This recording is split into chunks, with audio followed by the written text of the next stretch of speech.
Oi gente, tudo bem com vocês? O vídeo de hoje é de análise de livro e o livro da vez é o 6º livro de Harry Potter, Harry Potter e o Enigma do Príncipe.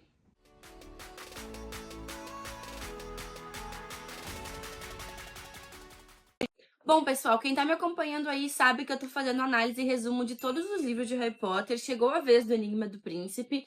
Esse é um livro que já começa a ser muito mais tenso que os outros. Eu já comentei que conforme os livros passam, vai ficando mais tenso, mais pesado, porque a guerra tá se aproximando, as trevas estão tomando conta, e aqui a gente vê ainda mais isso acontecendo. Eu estou lendo a saga de Harry Potter pela primeira vez agora, como uma adulta, então é uma visão diferente do que a gente lê lá quando a gente é adolescente, criança, e se apega ao livro de uma forma diferente. Então, eu já tinha visto os filmes várias vezes, mas a leitura mesmo é a primeira vez, e essa aqui é a minha edição do livro.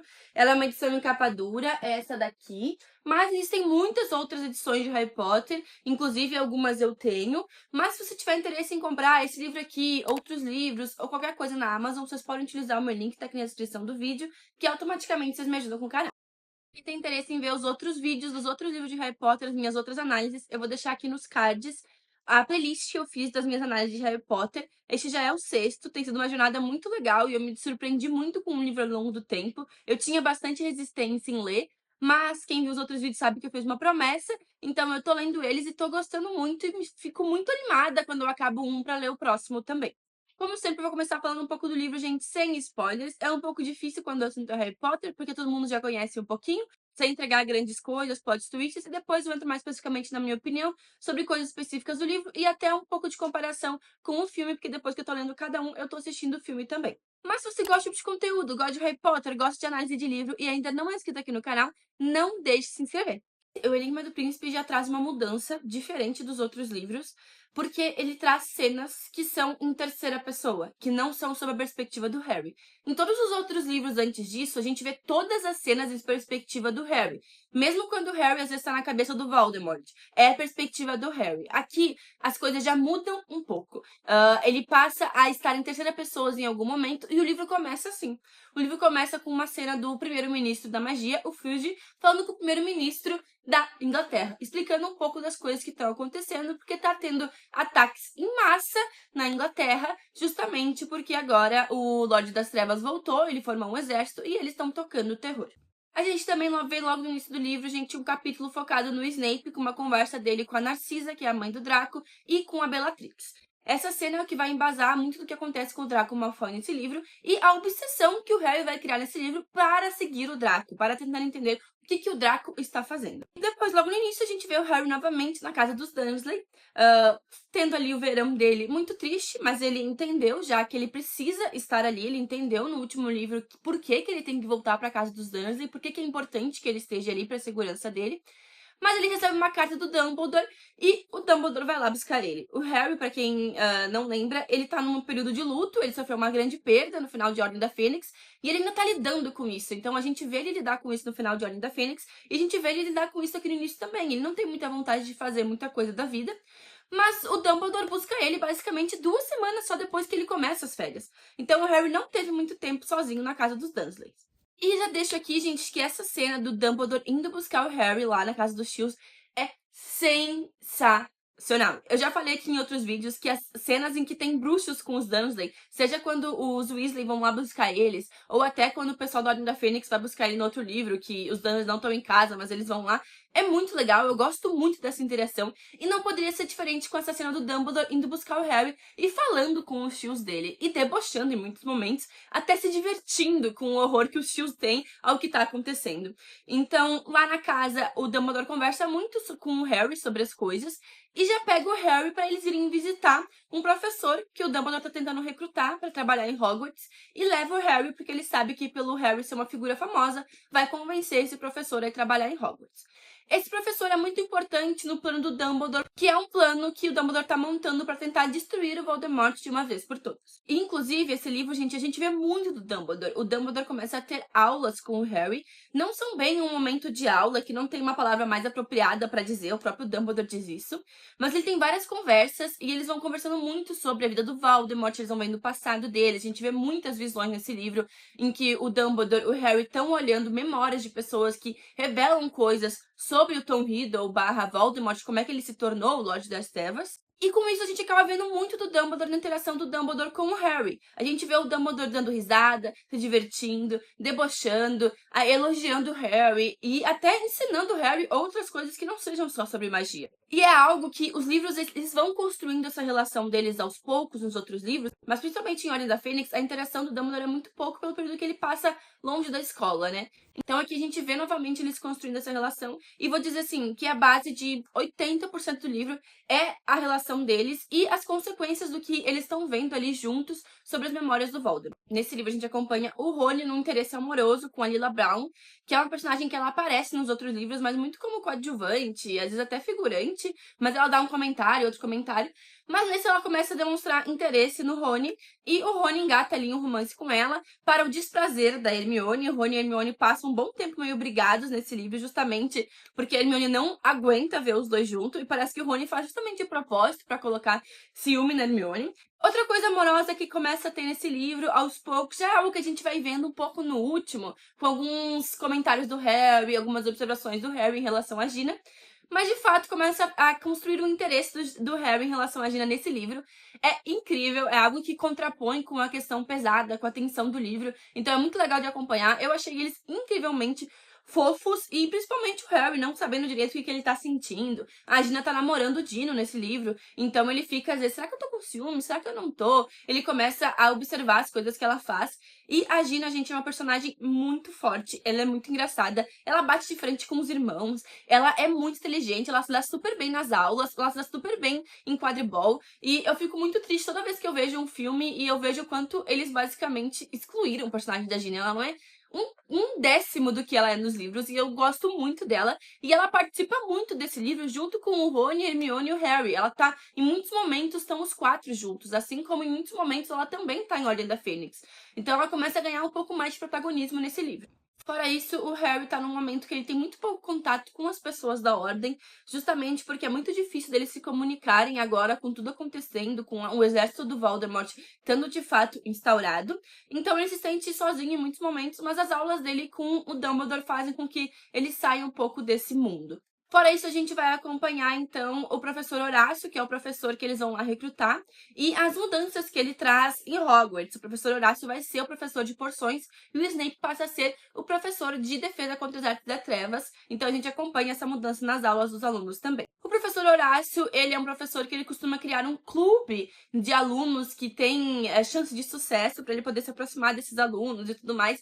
Então ele faz jantares, faz encontros, e a gente vai acompanhar isso também em uma certa aproximação do Harry com esse professor. E é nesse livro, gente, que a gente vai conhecer algo chamado Horcrux, que a gente vai entendendo ao longo do livro como que o Voldemort se manteve vivo quando ele morreu ao tentar atacar o Harry. Então, o Dumbledore descobre isso e ele tenta entender ao longo do livro, e a gente vai entendendo junto com ele como que isso se instaurou. Outros pontos que eu gostaria de comentar, o Hagrid é um personagem que ele acaba aparecendo menos nesse livro, inclusive uma coisa que me incomoda, às vezes até a atitude do trio ali com o Hagrid me incomoda, eu fiquei um pouco triste em alguns momentos. O Neville e a Luna aparecem sim nesse livro, mas eles aparecem menos do que no outro também. Outro ponto legal de comentar é que esse aqui a gente vai ver um pouquinho sobre a loja do Fred e do George, a loja dos Weasley, sobre as brincadeiras, travessuras que eles fazem ali. E a gente vai vendo até os produtos deles ao longo do livro, então é super legal e tem uma interação muito legal na loja deles, lá no Beco Diagonal. Então é legal e são pontos que eles acabam contrapondo com a tensão, o perigo eminente do livro todo. Inclusive, o livro faz um ótimo trabalho em deixar essa tensão no ar, o perigo no ar. A gente sente o perigo, mas o Harry, a princípio, não sente. Ele tem atitudes burras novamente, e boa parte da atitude burra que ele tem nesse livro é pela obsessão dele do Draco. O Draco recebeu uma missão, e a gente entende um pouco disso logo no início do livro, só que a gente não sabe direito o que é, o que tem que ser feito. E o Harry vê o Draco no Beco Diagonal, ele pega um sinal, pega outro sinal, e ele não desiste de ficar obcecado pelo Draco. É muito chato e ele toma atitudes muito burras por causa disso. Ele tem razão no ponto dele, mas assim, quando a gente lê o livro, a gente percebe que ele tendo a obsessão ou não tendo a obsessão, as coisas iam acontecer do mesmo jeito, mas é um pouquinho que mostra, assim, que o Harry, ele já tem ali seus 16 anos, mas ele ainda não é uma pessoa muito madura, ele ainda tem as questões dele de desrespeitar regras, de ter atitudes bem ingênuas, e de fato não ligar pro perigo. Tá todo mundo tentando proteger o Harry, mas o Harry tem que tomar a frente, fazer as coisas por conta dele. No outro livro eu até comentei que uma das minhas coisas preferidas foi eles estudarem pros nons. Esse aqui eles já começam a estudar pros niens, as aulas começam a ser muito mais pesadas, tanto que eles escolhem só as aulas que eles querem fazer esses testes, mas também a gente vai vendo eles aprendendo aparatação, então é algo que eles só podem fazer depois dos 17 anos, mas eles já começam ali algumas aulas na escola e é legal eles tentando aprender a aparatar. E acho que é isso que eu posso falar do livro, gente, sem entregar muita coisa. É um livro muito bom. No geral, eu acho que esse é um livro que é uma introdução pro último. Ele não tem bem, assim, um fim, sabe? É o fim do ano letivo, mas ao contrário dos outros, que tem, tipo, um encerramento no trem, que ele dá aquele tom mais leve no finalzinho. Esse aqui já não tem, sabe? Eu diria que ele é bem uma introdução pro último livro, até por todas as questões do que eles descobrem sobre o Lorde das Trevas. É um livro pesado, é um livro triste em vários momentos, mas é um livro muito bom. Eu fiquei muito em dúvida na questão se eu dava um 8 ou um 9, porque esse livro dá muitas respostas pra gente, mas a mudança no tom eu estranhei muito o início, mas no geral eu acho que é um 9 de 10. Eu gostei bastante do livro, tô muito feliz com a leitura e tô muito empolgada pra ler o próximo. Agora, falando mais especialmente sobre a minha opinião, gente, nessa parte vai ter spoilers. Vou começar falando sobre o Mundungo, que eu acho um absurdo ele continuar na ordem, eu acho um absurdo as pessoas confiarem nele, sendo que ele é descarado, um ladrão, ele roubou as coisas dos Sirius, que teoricamente são as coisas do Harry. Eu acho um absurdo, eu fiquei muito irritada quando eu li isso, que simplesmente o cara tá ali. Então, não gosto, não me agrada nem um pouco, mas uma coisa que eu gostei foi que o Harry simplesmente pegou um monstro e colocou um monstro lá pra Hogwarts e fez o monstro, de certa forma, a contragosto, ajudar ele, mas o Dobby ajudar ele na perseguição do Draco. E foi a única decisão inteligente que o Harry teve em relação ao Draco. Coloca os elfos, seguir ele, segue tua vida, Harry. Foi sensacional, gostei muito. Eles foram lá, deram o relatório pra ele, ele descobriu que ele tava usando a sala precisa, mas não conseguiram entrar na sala precisa. Eu gostei que eles usaram os elfos, e eu fico feliz com toda a cena inicial, que na verdade é o monstro que confirma pro Harry que de fato a casa agora é do Harry e o monstro tem que obedecer ele. Uma coisa que me incomodou muito, e eu falei um pouco sobre a oclumência no vídeo sobre Ordem da Fênix, é que aqui eles explicam logo no início do livro que o Voldemort fechou a mente dele para que o Harry não consiga acessar. Só que, como foi uma decisão do Voldemort, ele podia a qualquer momento abrir de volta e acessar a mente do Harry, já que o Harry não aprendeu a oclumência. E eles cagam pro Harry aprender a oclumência. O livro, ela vai lá, a autora coloca isso, tipo, não, o Voldemort fechou a mente. Então, ok, ninguém mais vai ligar, vou esquecer completamente todo o enredo sobre a oclumência, sendo que o Voldemort poderia simplesmente abrir a mente dele em qualquer momento e ver o que o Harry estava fazendo, e ver inclusive o que o Harry estava fazendo com o Dumbledore. Acontece que o Voldemort teria menos chance de fazer isso, porque ali o Snape é o informante do Voldemort, né, é o pedido do Dumbledore, e a gente começa a entrar muito em questionamento sobre que lado que o Snape tá nesse livro, porque começa a ficar muito ambíguo, será que ele tá do lado do Voldemort, será que ele tá do lado do Dumbledore? Mas isso embasa um pouco mais de por que o Voldemort de fato não tenta acessar a mente do Harry, mas ele poderia a qualquer momento acessar, porque o Harry não aprendeu a Clemência, e me incomodou muito eles simplesmente desistirem disso, não existir isso do nada, eles ignoram o fato de que foi tão importante nos outros livros e que, na minha visão, ainda seria importante. Então, eles apagam isso e eu não gostei.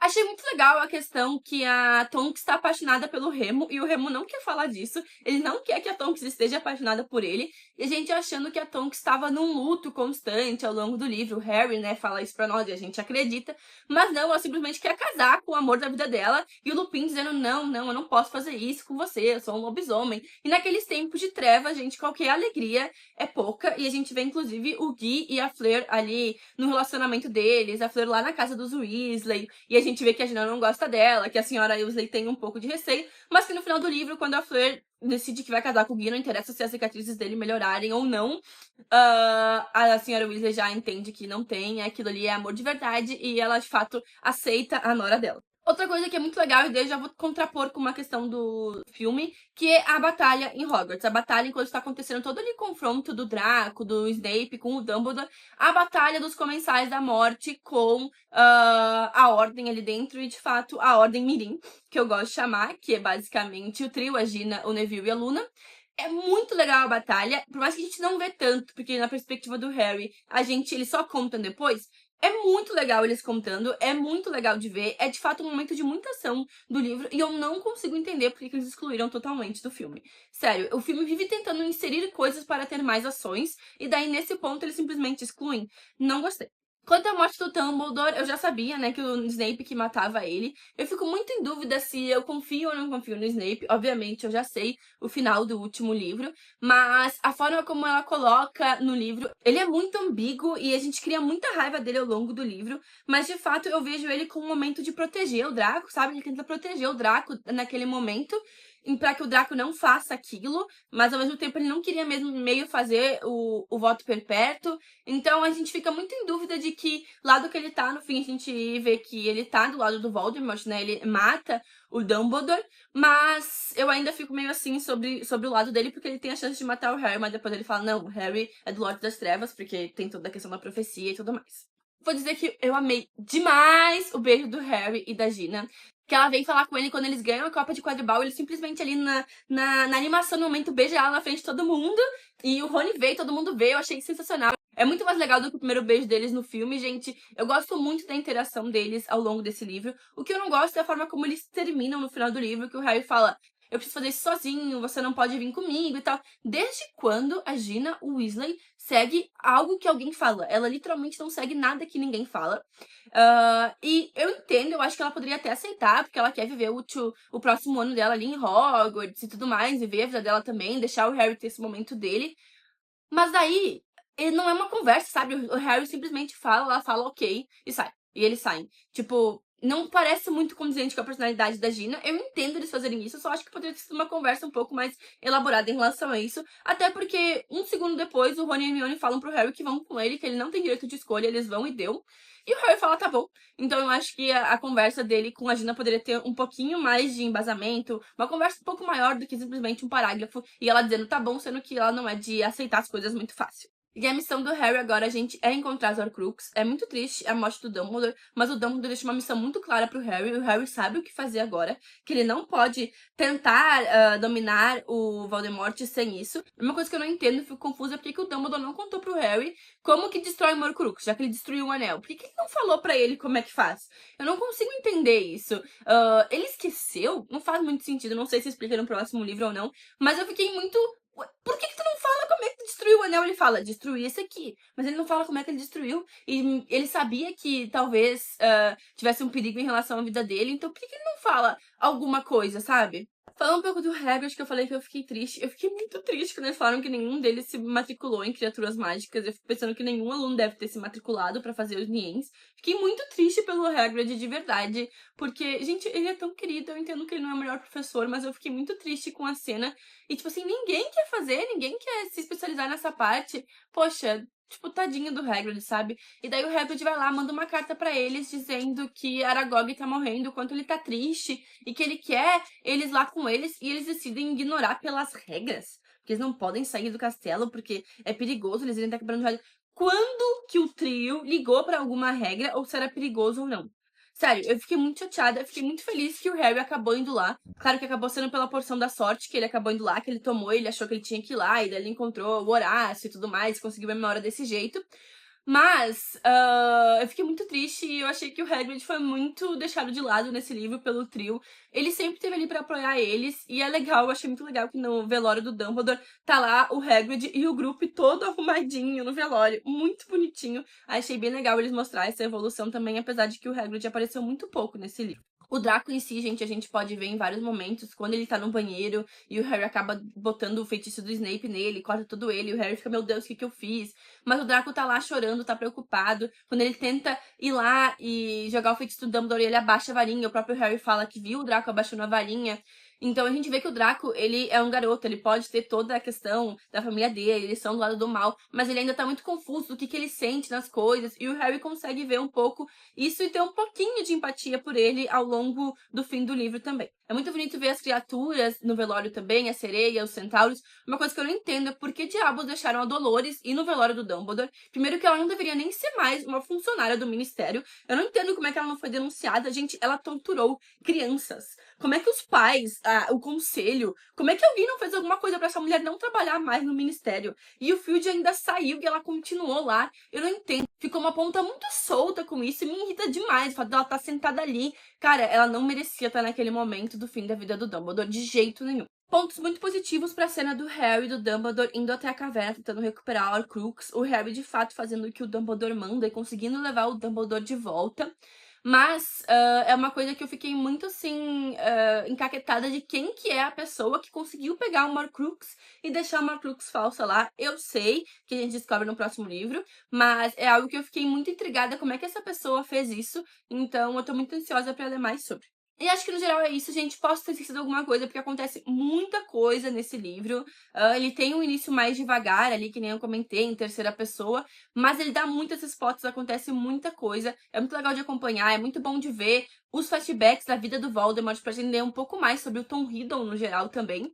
Então, é um livro muito bom, como eu falei, uma nota 9 de 10. Eu gostei bastante. Se eu esqueci algumas coisas, coloquem nos comentários, me digam o que vocês acharam desse vídeo. Até o próximo vídeo, gente, que vai ser o último livro. Já tô com dor no coração. Então, beijos, até o próximo.